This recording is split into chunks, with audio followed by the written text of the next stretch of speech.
सीतापुर से है, जहां विधानसभा के विधायक राम कुमार टोप्पो आज सदन में अपने क्षेत्र में हुए पिछले 3 साल के अपराधों का ब्यौरा मांग रहे हैं, जिसके चलते सरगुजा जिले में सन 2021, 22 और 23 में बलात्कार, हत्या, चोरी, डकैती, मानव तस्करी के कितने मामले दर्ज हुए, इस सिलसिले में उनकी जानकारी मांगी। साथ ही 22 मई को अपराध संख्या 410 अंबिकापुर के मणिपुर थाने में दर्ज है। उस मामले को उठाते हुए विधायक ने कहा कि इस मामले में जांच में पुलिस विभाग की कार्यप्रणाली काफ़ी संदिग्ध नजर आ रही है। साथ ही उन्होंने कहा कि इस मामले को धारा 302 लगाकर बंद कर दिया गया है और मामला मणिपुर थाने से महज 100 किलोमीटर की दूरी पर घटा है। मृतका के शरीर को जगह जगह से सिगरेट से जलाया गया और उसके साथ सामूहिक दुष्कर्म किया गया। सभी मामलों में इस मामले की सीबीआई जाँच होनी चाहिए।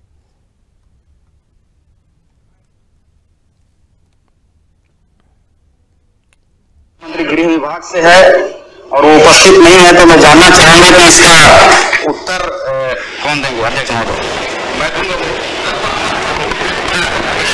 मंत्री अधिकृत है जी, तो वो जवाब देने के लिए सक्षम है।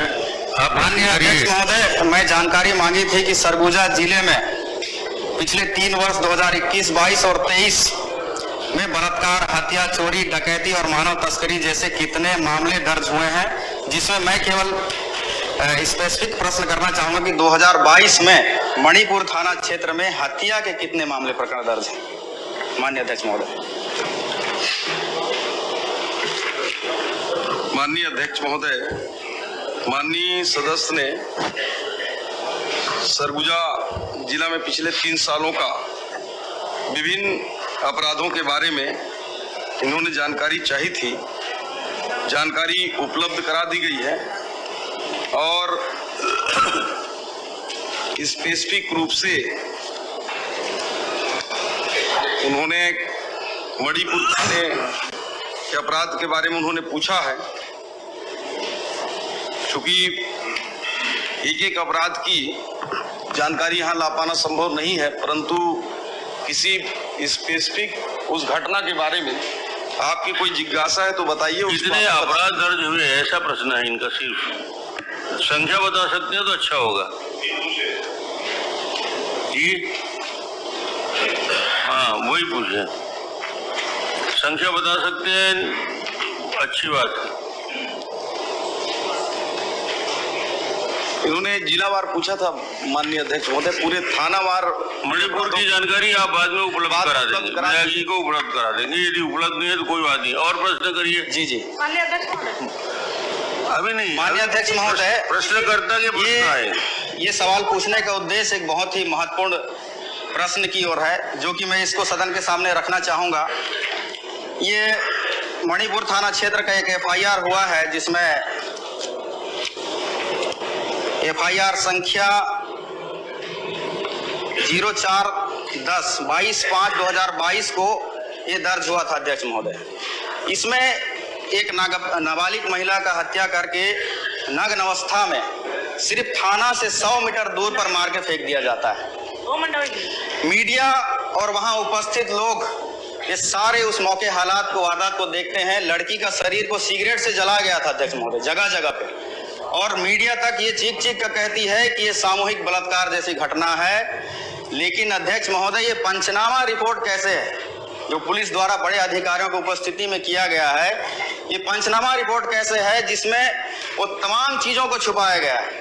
और ऐसा लगता है कि ये पंचनामा एक बंद कमरे में बनाया गया है अध्यक्ष महोदय, मौके वारदात पर नहीं बनाया गया है।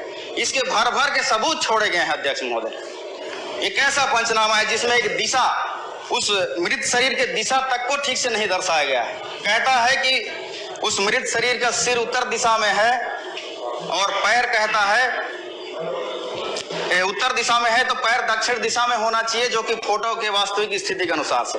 लेकिन पैर पश्चिम दिशा की ओर कैसे हो सकता है अध्यक्ष महोदय? इसका मतलब शरीर टूटा हुआ था।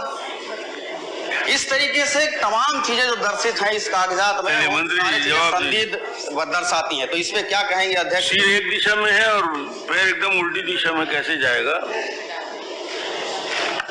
माननीय अध्यक्ष महोदय, माननीय सदस्य की चिंता बहुत ही महत्वपूर्ण है और इन्होंने जिस चिंता को व्यक्त किया है वो पूरे समाज के लिए संज्ञान लेने का भी विषय है और सरकार के लिए भी। वैसे इस पूरी घटना की जांच जो आईजी रेंज स्तर पर विशेष अनुसंधान की टीम बनाकर इस पर जांच चल रही महोदय, और विशेष रूप से इस घटना को माननीय सदस्य ने कहा है तो उसको विस्तृत रूप से उसको दिखवाएंगे।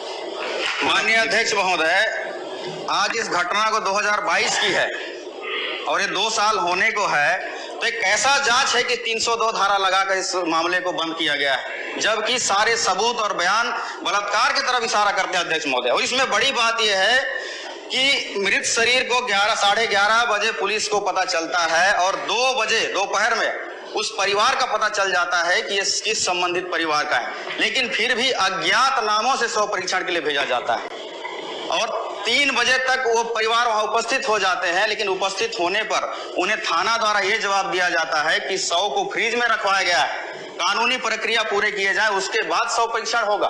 और ऐसे करके 9 बजे तक उसे बैठाया जाता है थाना में, और जब बैठाने के बाद रात हो जाती है तो उन परिवार को थाना द्वारा ये कहा जाता है अधिकारियों द्वारा कि अभी तो रात हो गया है, सुबह शव परीक्षण होगा, आप उपस्थित हो जाना।